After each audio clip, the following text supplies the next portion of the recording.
Welcome to another edition of Money Game Sports. As usual, I am Chijoke Eziali and I have my regular partner in the house. I'm Jose Peseiro. Yeah, Jose Peseiro. It's been wonderful, wonderful this past few weeks. But the biggest news coming out from the local front is that the Super Eagles finally have a new manager. Well, all is well that ends well. If it has ended, the NFF announced Jose Peseiro as the new manager of the Super Eagles. But we've not heard from the man. We haven't heard anything. At least as at the time of recording, the man hasn't made any statement accepting or rejecting the offer. But of course, for the NFF to come out and mention the new manager of the Super Eagles, we want to believe that all T's have been crossed and all I's have been dotted. And of course, the issue of contracts and payments and some other things have been sorted out. Perhaps he is not just a social media person. Maybe he wants to come to Nigeria and meet the people and announce himself in person. But we want to believe everything has been sorted. But hopefully, it is not going to be another embarrassing situation for the NFF. All right, it's not going to be another embarrassing situation for the NFF. At this point, we'd like to introduce our special guest. He's been here before and is becoming a very big part of our show. And I'm talking about Pedro Peters. You're welcome. Thank you for having me. Yeah, Pedro, quickly, I'll just go straight up to say we appointed Peseiro as our new coach, and his first job will be coaching in the friendly against Mexico and Ecuador. Yes, like Shehu said, all is well that ends well. So hopefully, probably gets to work immediately because the federation said he should. His contract actually starts as soon as he has actually signed the contract. So let's see what he does over there in the US when we take on Mexico, Ecuador, and series of friendlies, because I hear there are about 4 friendlies to take place. So only time will tell if Peseiro will be the right fit for us, or probably the NFF are probably goofed once more. So for someone who is a 62 years old rather, and he's a bit of a journeyman, has stints in Al Ahly, Benfica, the Venezuelan national team, and so on. The fans of Al Ahly rejected him actually. Yeah, so let's see what he brings to the table. I have not seen anything noteworthy from what he has done, but hey, for the fact that he has worked incredible places, would actually let us give him the benefit of the doubt. Yeah, that benefit of doubt will start from May 28th later this month when we play Mexico, and June 2nd when we take on Ecuador. And straight up we'll go to the Premier League. Everything is happening in the Premier League. Everything is happening. City were supposed to win the league last week, going away to West Ham. They didn't. Liverpool was supposed to close the gap. They made 9 changes and they did. Relegation zone, Everton was supposed to escape relegation, and last weekend they didn't. They lost at home, but they finally achieved that with a home win against Crystal Palace in a very dramatic fashion just on Thursday. All these we will bring in to you. We have 2 experts in the house, Jose Peseiro and Pedro Peters. But I would like to tell you at this junction, Money Game Sports, go to our YouTube channel and comment. Remember, I will always read out the best comment on our show and give you the rep you deserve. So quickly, Jose Peseiro, top 4 race. Chelsea nearly buckled it 1-1 at home against Leicester City. Arsenal is still in with a shout, trailing Tottenham Hotspur with just 2 points going to the final game of the season. They host Everton. Tottenham travels away to Norwich City, already relegated Norwich City. So how do you see the top 4 race panning out? I think this is the most exciting season in recent times in the Premier League. Not only is the top 4 race going to the end of the last match of the season, we are also looking at the title race going to the last match of the season. I think the last time this happened was about 3 years ago. Yes, And of course, by then the top four was already decided. We also have relegation battle, though Everton has escaped relegation because of courtesy of their win on Thursday over Crystal Palace. They came from 2 goals down. They came for 2 goals down. It was an exciting match. It was emotional because Lampard was just jumping everywhere across the touchline. But it is going to be exciting on Sunday. The season finale. I mean, you have to stay tuned into like 2 different TV stations because reports coming out on Friday afternoon suggest that some Tottenham players are suffering from food poisoning. Whoa! Yes, this has actually happened before. That was in 2006. That was in 2006 when it was still Tottenham versus Arsenal, and Arsenal clinched the top 4 place on the last day of the season also. Now, Gary Lineker actually came out and said that some Tottenham players are suffering from food poisoning. And of course, their last match, Antonio Conte said some of their players are not feeling too well. So we don't know if it is a carryover from what happened in their previous match or it is something new. But apparently, it's going to increase the excitement of the last day. Arsenal fans will be hoping for Norwich to do them a favour and beat Tottenham. But a lot of Arsenal fans, some Arsenal fans have actually felt that look, this is not going to. They've lost the top 4. It's no longer. They have lost the top 4 race. It's no longer in their hands. And hey, things can still happen. But it's an exciting time to be a football fan anyway. Yeah, exactly, an exciting time to be a football fan. A lot is also riding individually in the race for top 4. Remember, Salah wants to become top scorer. He's presently at 22 goals and driving Liverpool to another title. But City, I don't think City would allow that happen. And if you look at the top 4 race, Son is also chasing with 21 goals. The only player without a penalty. Well, he said Salah will be thinking of probably winning the top goal scorer award. That is if at all he features in the final game of the season. Exactly, because he's lost in a little injury. Yeah, he had a knock in the FA Cup final against Chelsea. That's over a week now. Yeah. So, and probably he will be in a race to be fit in time for the Champions League final against Real Madrid. I think Jurgen Klopp, the coach of Liverpool, will be looking at that as that is the bigger picture.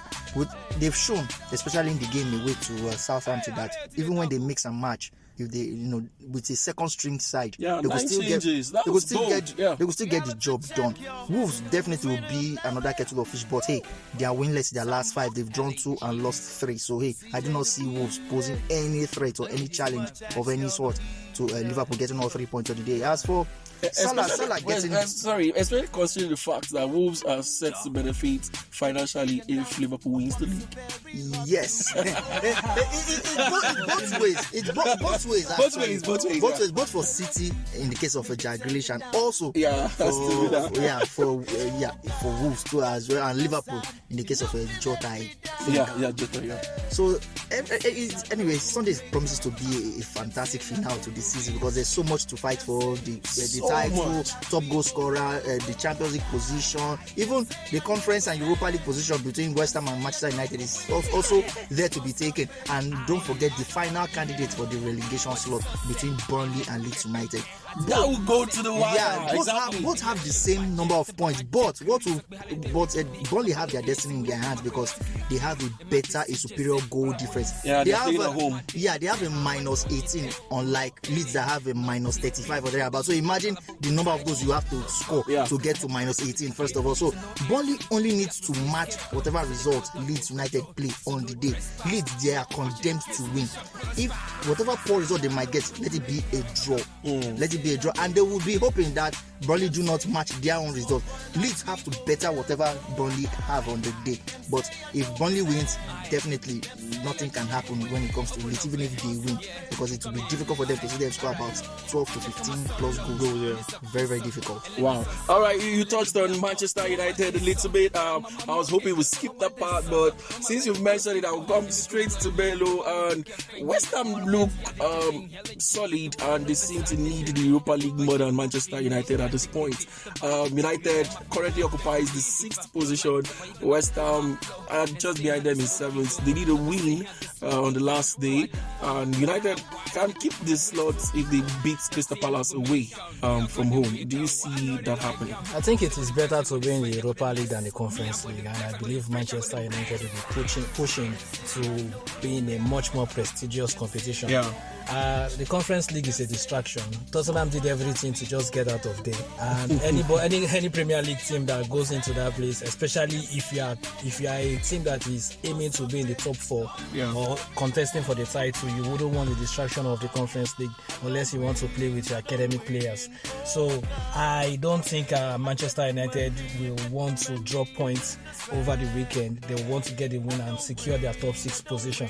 A win for West Ham will put them ahead of Manchester United, and that is going to just put just more like the full stop on this disastrous season for Manchester United. So I believe it's also very important. Hey, generally there are lots of things to fight for in the Premier League. All right, closing days of the Premier League. All right, I told you and I warned you that we've had a packed show. It's hot, it's burning in the studio, and I know right there you're also enjoying the show. Don't forget, it's Money Game Sports, and you go to our YouTube channel, and please leave a comment.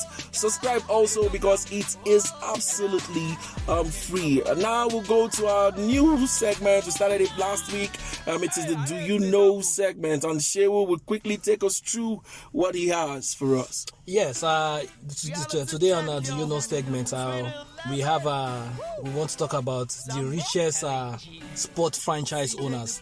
Now, in this segment, we are not looking at club owners that are, of course, not clubs that are owned by consortiums, not clubs that are owned by nation states, and not clubs that are owned by families. We are talking about individual billionaires that own sport franchise. Okay, and to the excitement of our listeners, no Premier League teams made the top 5. No Premier League team owner made the top 5. Yeah, interesting. Number 1 is Steve Ballmer. He is the owner of Los Angeles Clippers. He is the former CEO of Microsoft, and he's worth $91.4 billion. Oops. He bought LA Clippers 8 years ago for $2 billion, and of course, his net worth has increased since then. The second one is the richest man in India, Mukesh Ambani. He's worth $90.7 billion.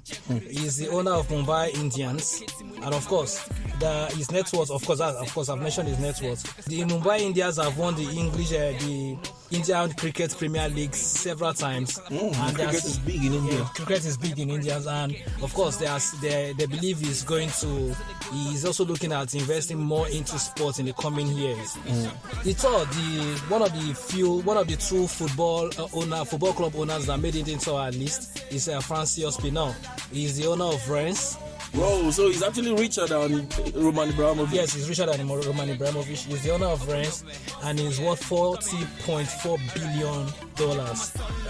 Number 50, this one is going to be difficult to pronounce. He's Dietrich Mateschitz. Excuse me, I must have murdered the name. He's the owner of the Red Bull brand. People that, of course, any club that you see, RB Leipzig, RB Salzburg, Red Bull New York, and of course, Red Bull Racing. Of course, he's worth $27.4 billion. He's worth $27.4 billion. And number 5 is Daniel Gilbert. He's the owner of Cleveland Cavaliers, and he's worth $22 billion. Wow, you've had it from the man. Rich guys, these guys are balling. Sometimes I just feel I'm in the wrong profession, but that's how it is. A lot of them make their money outside sports. A lot of them actually were billionaires before they got into sports. Sports is just representing just like less than 30 to 40% of their net worth. You understand? Wow. But we must mention that all the stats are gotten from Forbes. So all the stats are Forbes. Big ups to Forbes. Yeah. All right. We'll go to our star gist of this lovely show, and you guessed right, it's our team of the season. Quickly, I'll just read from my side. my team of the season. Pedro takes over from here. Then we'll do an analysis. Then we'll wrap up the show. Quickly, team of the season. For me here is Thibaut Courtois from Real Madrid, Alexander Arnold, Liverpool, João Cancelo, Man City, David Alaba, yes, Real Madrid, Joel Matip. Those are my back five. Then we'll come to the midfield, Luka Modric for Real Madrid, Kevin De Bruyne, Man City, Mbappe, Kylian Mbappe, Paris Saint-Germain, Mo Salah, Liverpool, Robert Lewandowski, Karim Benzema, Real Madrid. And that's my 11. For special mentions for players that didn't actually make it, I'm just trying to read through so we have time for analysis and counter arguments, because I know there's plenty here and online. So special mentions for me is Wilfred Ndidi, Nigeria and Leicester City, Vinicius, that is Real Madrid and Brazil, Luis Diaz, also Liverpool's new man, and Heung-min Son, Tottenham Hotspur. Those are special mentions for those players that did really well but couldn't make it to my top 11. And for the coach of the season is Jurgen Klopp for me. Jurgen Klopp. And special mentions goes to Carlo Ancelotti, Real Madrid, Eddie Howe, Newcastle, Thomas Frank, Brentford, and David Moyes, West Ham. Yes, that was a lot, but I had to get it out, and I thankfully did easily. And now I'm coming through to Pedro for his team of the season. Well, thank you very much. My team of the season will be in a 3-4-3 formation. In goal, I've got Alisson Becker of Brazil and Liverpool. In defense, I've got the Liverpool pair of Trent Alexander-Arnold and Andy Robertson. Then also I've got Manchester City defender João Cancelo. Now they'll play whatever position they feel like, whether it's central defense, right wing back or left wing back. But they are all defenders. They will be my three defenders. In midfield, I've got Son Heung-min of South Korea and Tottenham Hotspur, Nico Barella of Inter Milan and Italy, Kevin De Bruyne of Manchester City and Belgium, and Vinicius Junior of Real Madrid and Brazil. Then in attack, I've got Kylian Mbappe of PSG and France. We've got Robert Lewandowski of Bayern Munich and Poland, and of course Karim Benzema of Real Madrid and France. Well, my three substitutes for this team of the season would be Mo Salah of Egypt and Liverpool, Luka Modric of Croatia and Real Madrid, and of course Erling Haaland of currently soon to join Manchester City, exactly, and from Norway. Then I will say I have a coach of the season, but I'll toe your line and pick Jurgen Klopp as coach of the season for you to be in the running for every major title in England up until this time of the season. Hey, that is massive. Special mentions to Oliver Glasner of Eintracht Frankfurt, who won the Europa League. Also, the coach of Nantes, who claimed the French Cup. He has actually had a tough time too, but he has actually redeemed himself this season. Also, Thomas Frank, too, Brentford manager, Eddie Howe, too, for steering Newcastle to safety despite coming in between the season. And also, Stefano Pioli of AC Milan. No matter what transpires in the Serie A title race, I think he has done a great job. All right, we'll come back to Shehu to just give us critique of the two teams you've had. Yeah, the two teams I had are massively unbalanced. The first one is... Are you serious right now? Because wait, first of all, mine was 4-3-3 and his was 3-4-3, which is standard formations. 5 defenders. No, 4. You have 5. You mentioned 5 defenders. 4. No, Thibaut Courtois is a goalkeeper. No, you mentioned 5 defenders. No, you did. You mentioned 5 defenders. I did. Yes, 5 defenders. Oh, I will go through the list again. Listeners, just bear with us here. Let's clarify this. I have Alexander Arnold, 1, João Cancelo, 2, David Alaba, 3, and Joel Matip, 4. Yes. Okay. These are the list. Yeah. The way you arrange them, it looked like 5. No, it's because of Courtois. Yeah, the goalkeeper was there, so you thought it was 5. It was 4. Kevin De Bruyne. And why would anybody put Mbappe in midfield? Yeah, it's the way I want to play. Your your team is going to get beaten. They want to play. They are going to get beaten. He merited a place to the team, and there was no way I was going to drop Lewandowski, Salah, or Karim Benzema. And then you should still look for balance. I mean, wait. You put Lewandowski, Karim Benzema, and who? Mo Salah. These are two. Karim Benzema, Lewandowski, and They can actually switch to a 4-4-2 where Lewandowski, Benzema plays up front.